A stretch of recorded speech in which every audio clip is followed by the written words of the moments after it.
వేటపాలెం మండలం పందిళ్లపల్లి గ్రామ పంచాయతీలో NRE-GS పథకం కింద నూతన రోడ్డుకు చీరాల శాసనసభ్యులు మద్దులూరి మాలకొండయ్య శంకుస్థాపన చేశారు. ప్రజల అవసరాలను దృష్టిలో పెట్టుకుని నియోజకవర్గంలో అభివృద్ధి పనులు నిరంతరం కొనసాగుతాయన్నారు. అభివృద్ధి సంక్షేమమే లక్ష్యంగా కూటమి ప్రభుత్వం కృషి చేస్తుందని చీరాల సభ్యులు మద్దులూరి మాలకొండయ్య అన్నారు. బాపట్ల జిల్లా చీరాల నియోజకవర్గంలోని గ్రామీణ ప్రాంతాల్లో నూతన రహదారుల నిర్మాణ పనులను ఎమ్మెల్యే కొండయ్య శంకుస్థాపన చేశారు. నూతన రహదారుల నిర్మాణ పనులు చేపట్టడంలో ప్రజలు కూటమి ప్రభుత్వానికి కృతజ్ఞతలు తెలుపుకుంటున్నారు. చీరాల నియోజకవర్గంలోని రూరల్ ప్రాంతాల్లో రహదారుల నిర్మాణానికి NRGS ద్వారా CC రోడ్డు నిర్మాణానికి 11 కోట్ల రూపాయల నిధులను కూటమి ప్రభుత్వం మంజూరు చేసిందని, ఈ క్రమంలో వేటపాలెం మండలం పందిళ్లపల్లి పంచాయతీలలో 48 లక్షల వ్యయంతో అంతర్గత రోడ్లకు ఎమ్మెల్యే శనివారం శంకుస్థాపన చేశారు. ఈ సందర్భంగా ఎమ్మెల్యే మాలకొండయ్య మాట్లాడుతూ గత 5 ఏళ్ల వైసీపీ ప్రభుత్వంలో జగన్ రెడ్డి రాష్ట్రంలో ఎక్కడా కూడా రోడ్డు నిర్మించలేదని, గుంతలు కూడా పూడ్చిన దాఖలాలు లేవని మండిపడ్డారు. గ్రామ అభివృద్ధి లక్ష్యంగా ప్రజలకు మౌలిక వసతులు మరింత మెరుగుపరచాలనే సంకల్పంతో ఈ పనులకు శ్రీకారం చుట్టామన్నారు. కార్యక్రమంలో పందిలపల్లి గ్రామ పార్టీ అధ్యక్షులు బాలచందర్, వేటపాలెం మండల పార్టీ అధ్యక్షులు రామాంజనేయులు, కూటమి నాయకులు తదితరులు పాల్గొన్నారు.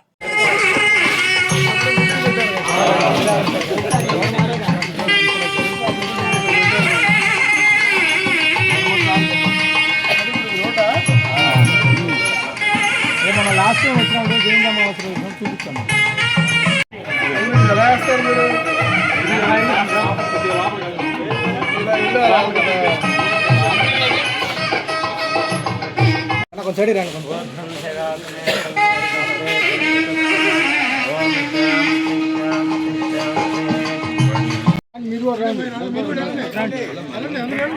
రండి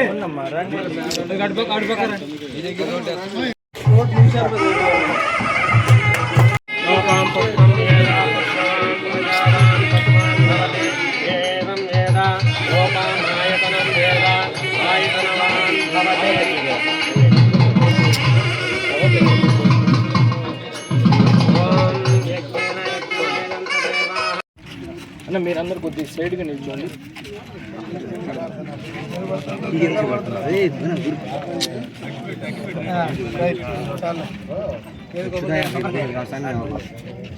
అన్న మీరు సైడ్ కావాలన్నా, సైడ్ అట్లా ఓకే సరైన కాయలు తెచ్చా గట్టిగా ఉంది కాయ లేదు